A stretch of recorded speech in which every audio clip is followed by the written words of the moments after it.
Somebody please tell me I made it on time. Or did I miss it by 2 minutes? Because, sometimes I do and other times I don't. And also, the very last thing I need is for you to tell me that my elbows are ashy. That's the very last thing I need. And also, could you tell me if the audio is fine? You know what I noticed the other day? I'm doing a live, and lo and behold, I noticed that there was a bit of static in the audio, and that is very annoying. I'm not sure about you guys, but that just drives me nuts when there's static. Nathan Zulu, thank you for that. I appreciate that. So what I'm doing is that usually I use a lavalier mic. They call this a lav. Okay, for those of you that somebody says you missed it. I know it. 3 minutes? That's terrible. That's more than 120 seconds. So I usually use this lav, but for some reason when I connect the lav, this is a little connector thing, to the what do you call this, a transmitter? Is this a transmitter?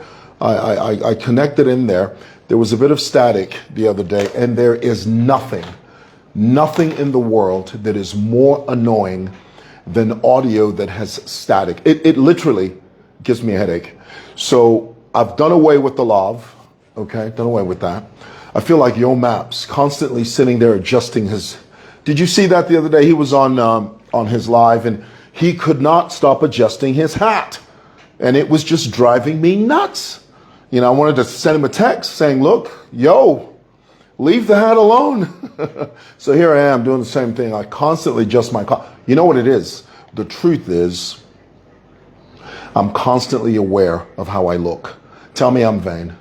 Go ahead, say it, because somebody needs to say it. I'm totally vain, and I'm completely aware of how I look to you. I worry about it. Sometimes I wake up in a cold sweat thinking to myself, what did they think? What were they saying?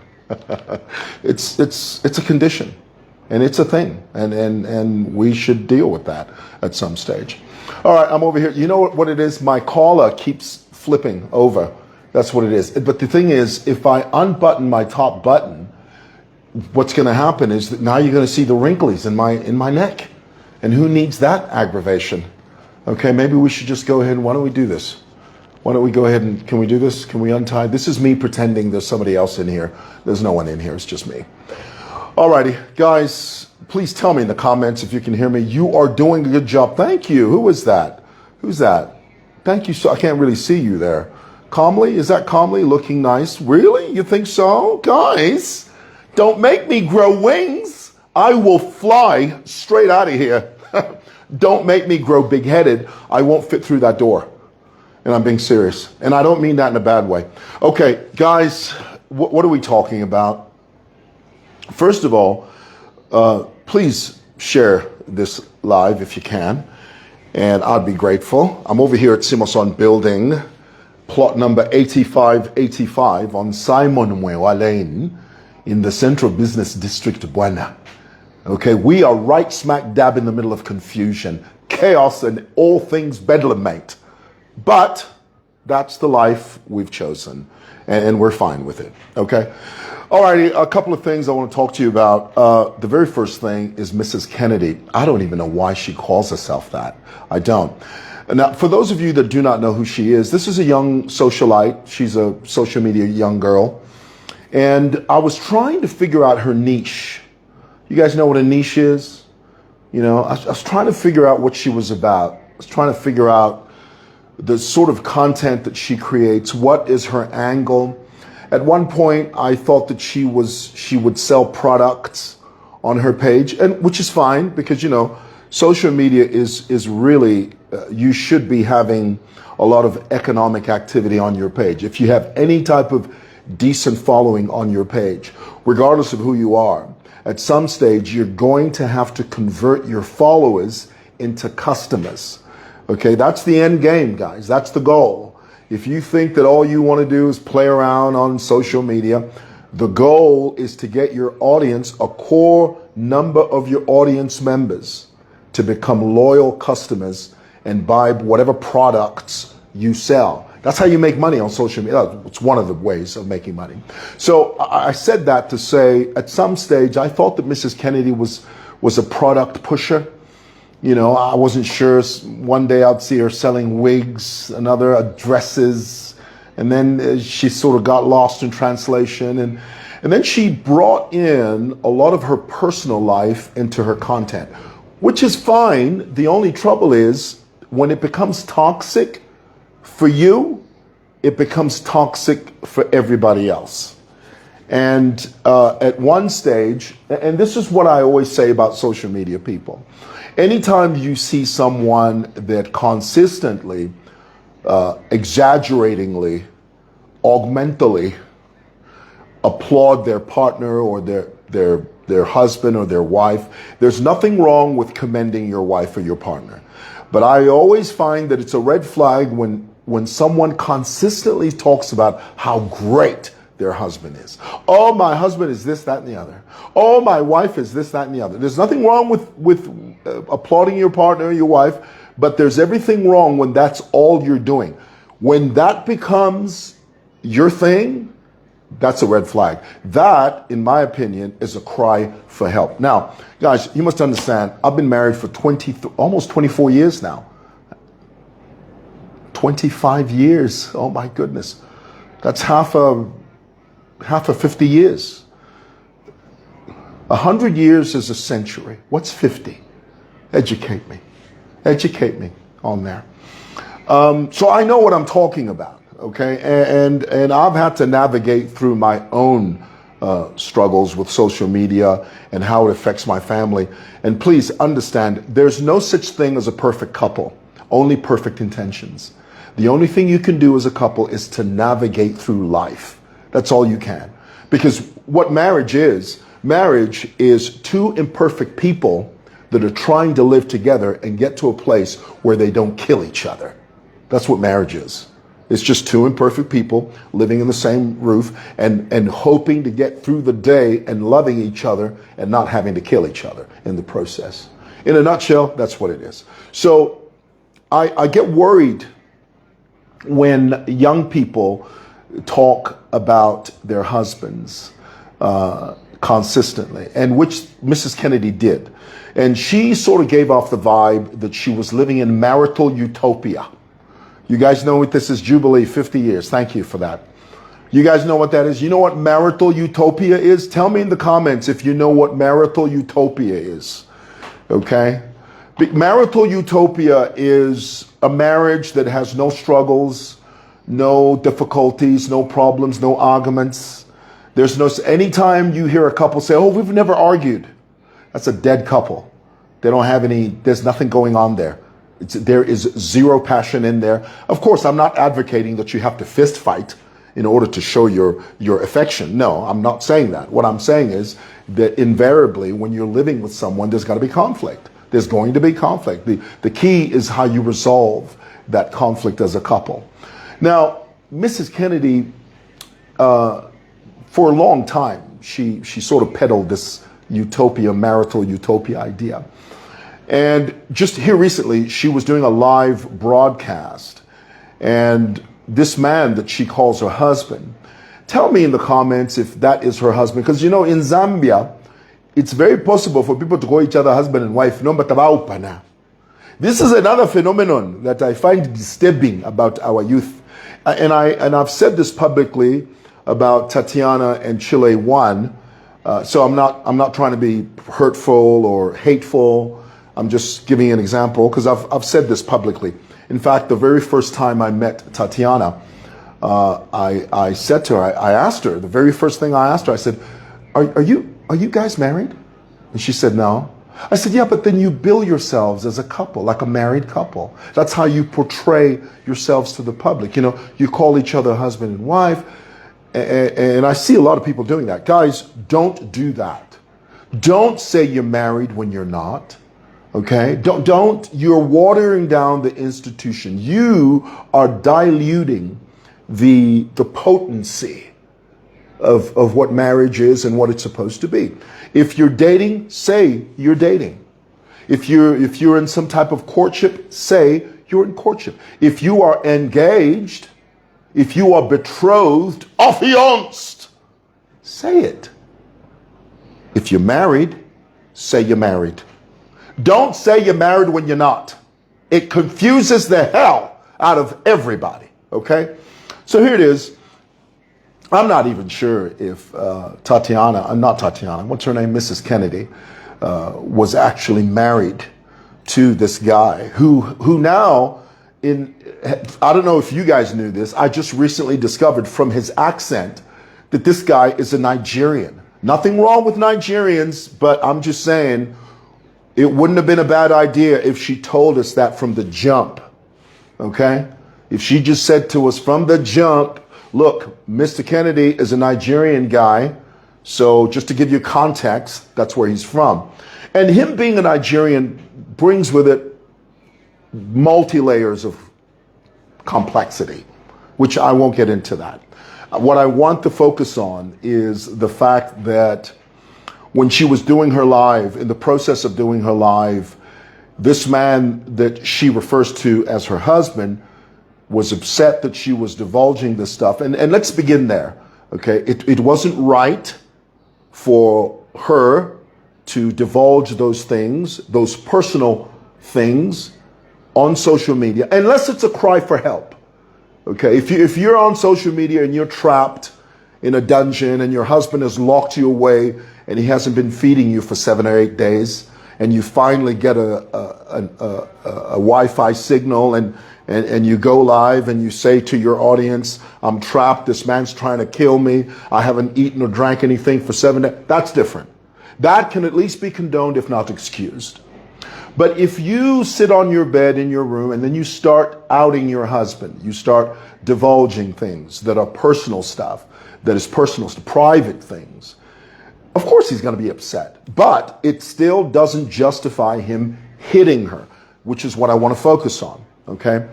So she's doing the live, and then he comes in, he storms in, and you could hear him saying, look, don't talk about me or don't say what you're saying. Defiantly.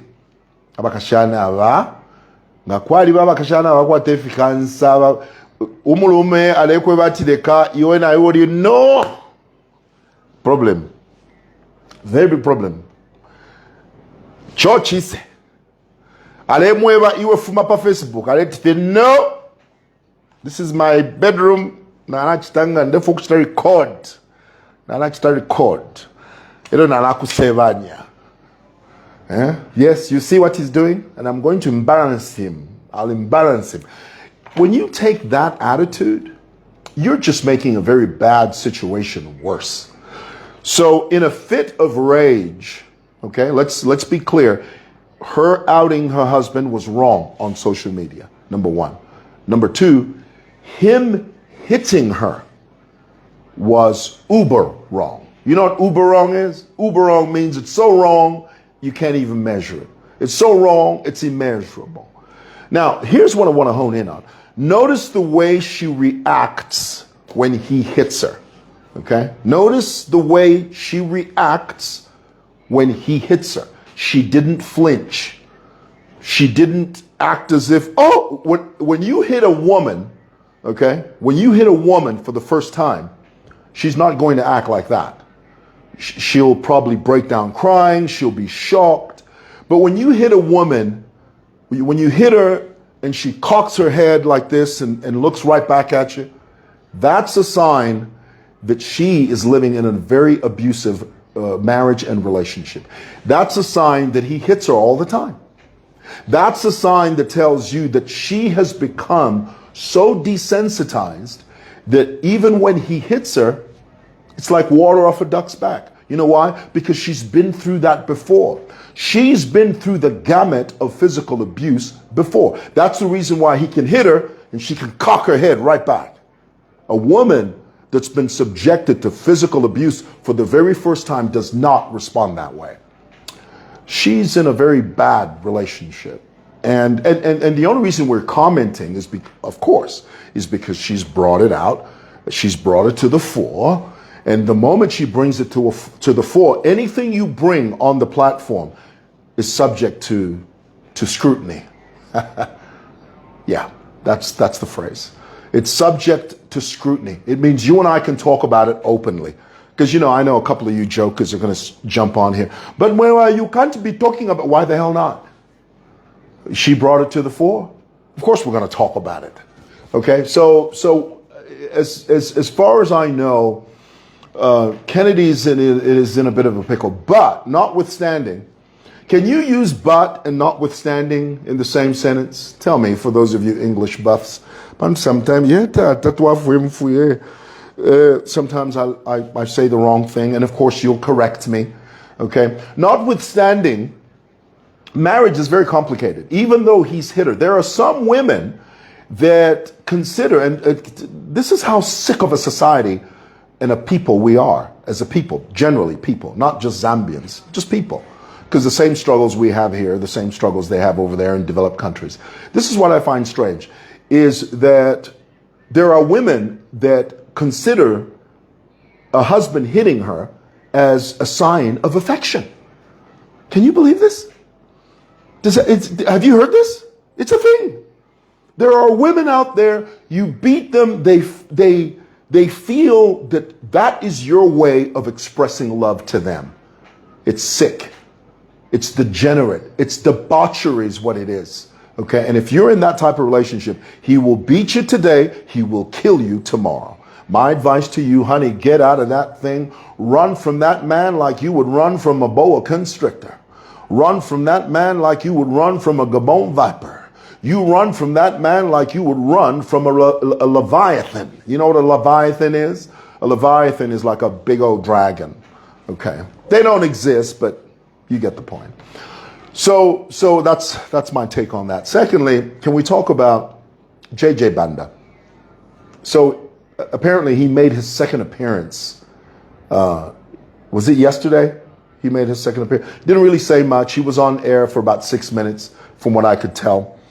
But here's what I want to point out. We've already, like I said yesterday, we've already established that JJ Banda was not abducted by the state. He escaped.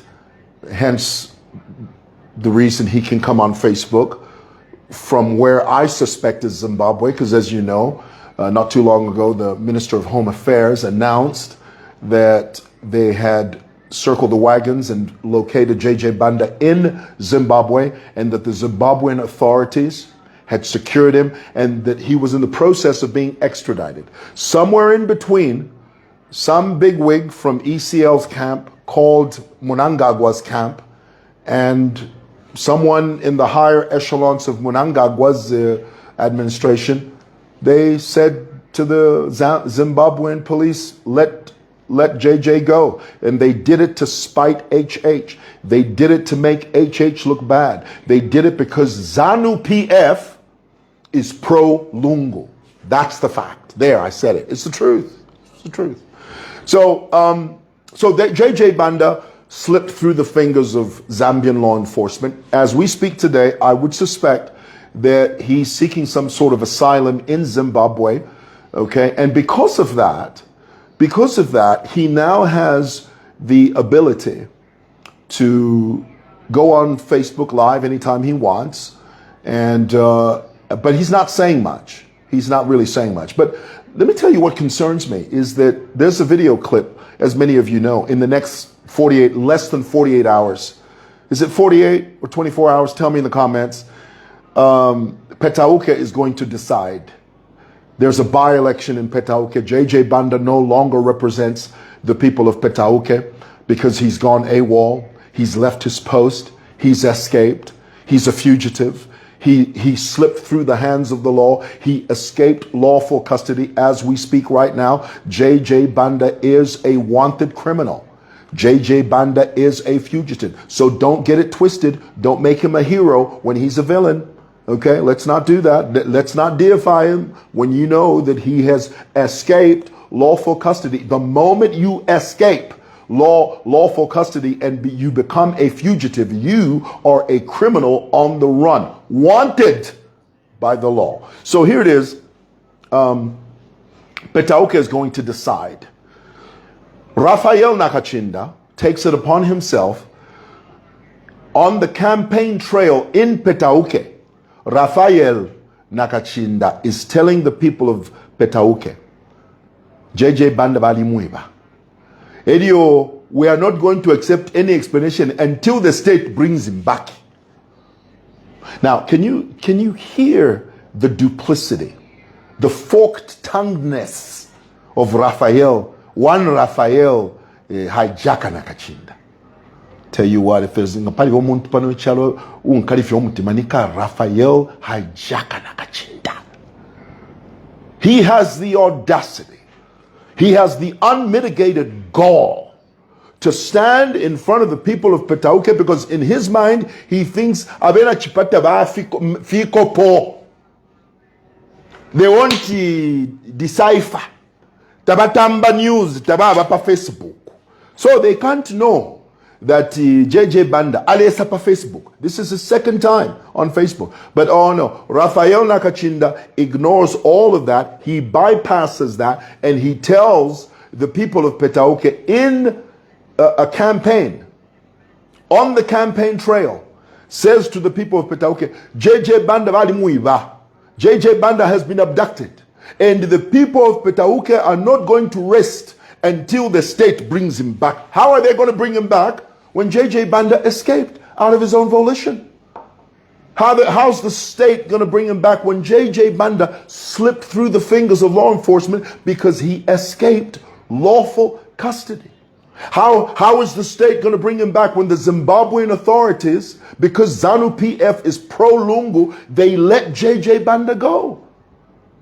And yet, Rafael Nakachinda is politicking, using falsities, lies, to try and convince the people of Petauke, kuti muntu wanu mubanamtenga, erio imwe, osa chita entertain va UPND, until JJ va mbweza.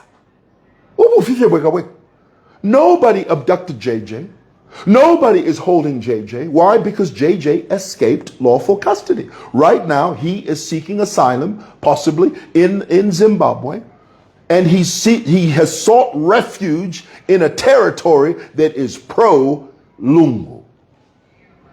What's strange about that? Why would Rafael Nakachinda use those lies to curry favor? Curry, C-U-R-R-Y, not carry, not chukulonga, to curry favor with the people of Petauke, by hook or by crook, by any means necessary. Rafael Nakachinda will say anything, do anything to be elected. Why? Because he's a crook. That's what he is.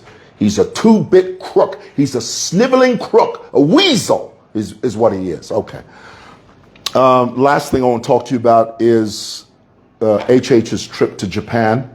Of course, I'm not a spokesperson. I'm just giving you my take on it. According to State House, HH couldn't make the SADC deal because he had a trip to Japan. It was a simple case of conflict of schedules. That's all it is. A simple case of conflict of schedules, and State House has made that very clear. All right. Thought I'd share that with you guys. Thank you for watching. See there? Can you see my neck? Can you see this? I got rings in my neck. Unbelievable. All right, let's just go ahead and tie this in here because I don't want these guys to see the ring in my neck. All right. All right, have a great lunch. Thanks for watching. Bye.